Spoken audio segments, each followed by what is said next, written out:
I don't know about anyone else, but indie games to me are just a part of my gaming diet. I don't get up in the morning without first having a big bowl of indie games. But there's one big problem, and that is there's just too many indie games. I can't keep up anymore. Ever since we had the big indie bang, they kind of exploded, and now the indieverse just continues to expand, and I don't think anyone can keep up anymore. There's just too many indies. But this is where Nintendo come into it. They fly in with their Nindy showcase and show 9 boxes on display and say, here are the most tastiest, the most delicious indies that we could find. Now start licking your lips and decide which ones that you want. Now personally, I want to taste every one of those games, even if it's just a little bit of a lick. I want to know what it tastes like, but we can't have that. We can't taste every game. We're just going to sniff, a smell, a whiff of each one of these. And so as they play their trailer reels, they probably go for like 30 to a minute for each one. We have to decide off a quick whiff of this game whether it's worth our time. And I tell you what, right now, Wargroove and SteamWorld Quest, they are smelling good. But there were 7 other games as well, and as much as I want to talk about every single one of them, there was one in particular, one special one, that managed to seep its smell, its odour, right into my nose and just tickle my brain in just the right way. I'm, of course, talking about CrossCode. Now the weird thing about this thing, that's very offensive to the game. The weird thing about this game is that the trailer didn't grab me from the start, if I'm to be perfectly honest here. The smell that it was putting out was kind of turning me away a little bit. And I think that's because it was so fast and so frantic that I'm watching the gameplay and I didn't know what the gameplay was. There was just so much going on at once. There were so many zoom effects. It looked beautiful, the little bits that I did see, but I just did not know what was going on until they had an end screen. And this end screen was something special. It slowed down, it showed me the art of this game, and it allowed me just to consume it, to really get a good whiff. And after having that really good whiff of this game, enough about smelling for now. As soon as I really got my eyes into this game, I was like, yes, this looks beautiful. Tell me more. So at this stage, I was still super hesitant. I didn't know much about the gameplay. I just knew that it looked good. And just looking good isn't enough. Your game needs to play good for me to enjoy it as well. It can't just be pretty on the eyes. 16-bit isn't enough to kind of drag me through that journey. I need something else that I hook onto. And so that brings me to earlier today. I know that I wanted to talk about another one of the games out of this showcase today, and I didn't know which one. I'm just pondering through them all. And as I said, this one kind of stood out to me a little bit just because of the art style. So I decided, I'm going to take a deeper dive. We're going to have a look at another trailer here. And I was amazed at what I actually found here, because there's another trailer for this that is actually the intro to this trailer, the trailer that needed to be shown in this direct. Obviously, Nintendo said, you guys have a time slot. You have like, I don't know, what is it, 50 seconds to show off what you got, and that's it. And obviously, it was only actually 30 seconds and then another 20 seconds with the end screen, so there wasn't that much there. But when I went back and watched this other trailer, it goes for 1:20.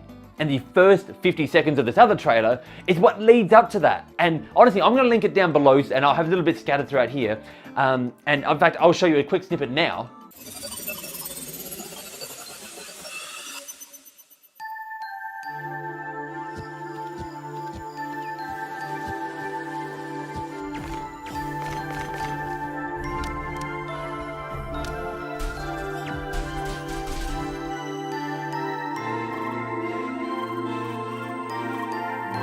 So what you probably noticed from this trailer is that it's slowed down. I've only showed you the start here, but the start is slowed down and it builds up into the part where we hit the direct, the part where it's sped up and there's so much happening.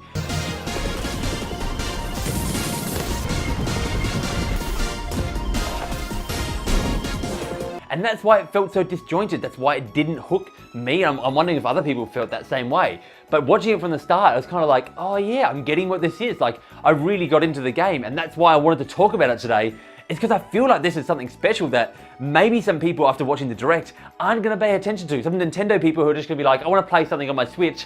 And this doesn't look like it, because now after watching this trailer, it looks like it to me. So then I went a little bit deeper on this game. I went and looked up some other information, and it's had very positive reviews from around the place. I'll let you guys do that digging for yourself and decide for yourself. I'm just gonna go into what the gameplay is today. The purpose of today's video is simply, I don't want to tell you to buy the game because I've only played a little bit of a demo.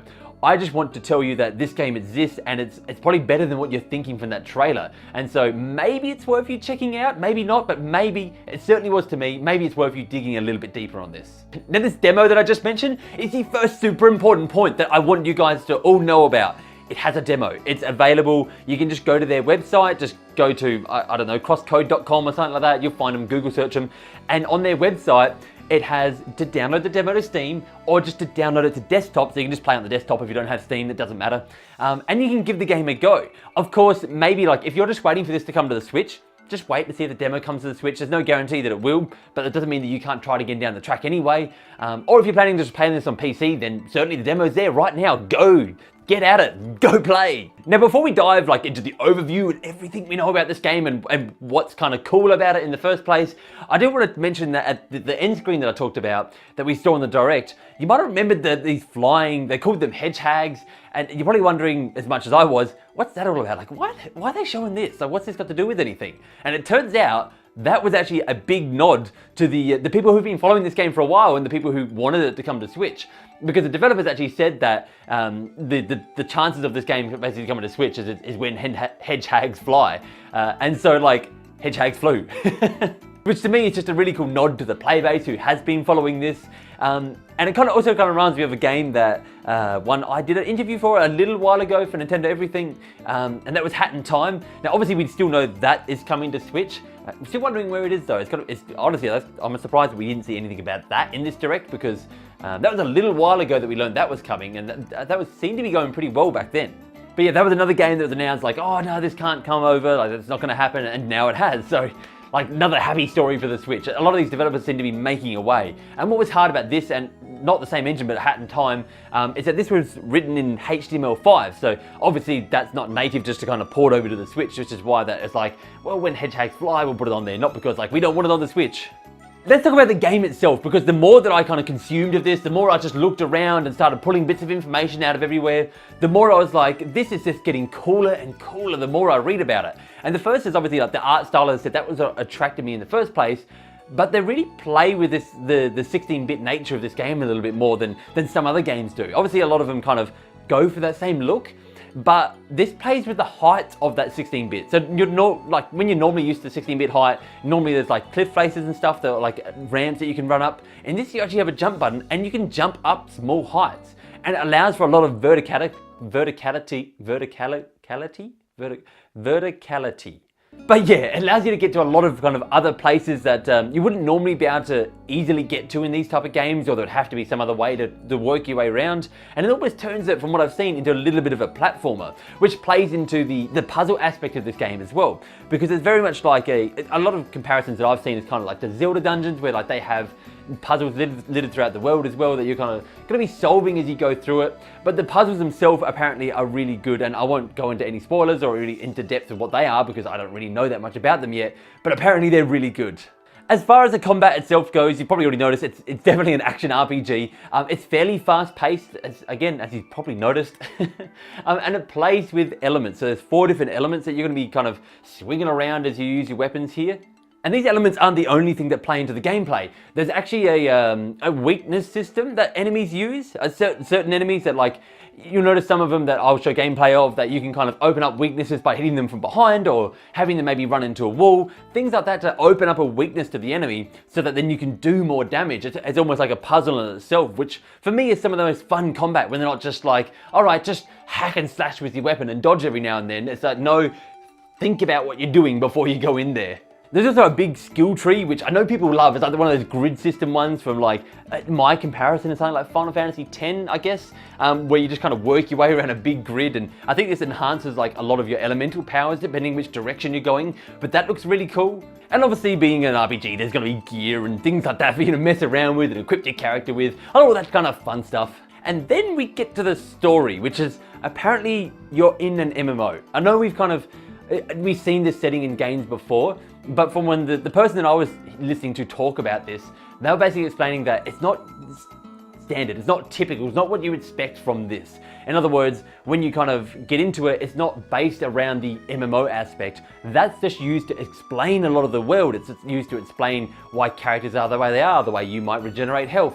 Things like that are explained by the MMO, not the It's not so much everything in this world, like the story is based around why it's an MMO. But I think the most important part about that, and everything that I've said so far, is that I haven't actually played that much of the game. So it's all like conjecture on my behalf on other people's opinions and then kind of portraying them on you. So as I said, the whole idea of me talking about this today isn't to get you all hyped up and be like, yes, I want you to check this game out and buy it. No, it's definitely the first part of that. I just want you to be able to check this game out and have expectations about what it is, and so that you can be like, oh, is this worth my time or not? Is it worth me checking out? Is it worth me playing a demo? Because that first trailer, they undersold it. I really feel like they undersold it. They grabbed a snippet that was not the right snippet and they shoved it in a triangle box when it's a square. It's never gonna work. Anyway, as I said, I do enjoy doing these looks forward, but it's always hard talking about games that you're just looking at gameplay of. You haven't actually played yourself, so trying to portray what you see and what you feel of what you're seeing rather than what you're actually playing is a challenge of itself. And I hope I do a good job for you guys. I really don't know how these go. Like sometimes I sit back at them and I go, oh, like, did you really have an opinion there when you, I don't know. Anyway, let's stop rambling. Actually, one more ramble here. The whole purpose of these is that, like, I hope you find them entertaining. And sometimes, like, the thing with these looks forward is that getting those little bits of like triangles into square boxes, funny parts in there, fun parts, is hard when you're talking about stuff that you haven't played. So like, I do want to kind of combine that interesting and Eric into one kind of fun thing, and we're still working on that. We'll get there. But for now, you can remember that for great Nintendo entertainment, you can count on me. Good evening, everyone. It is currently 1:10 in the morning, and you're listening to End Screen Eric. He doesn't really have much to say tonight because honestly, it's so late, and I've still got another hour of editing to do, or uploading time.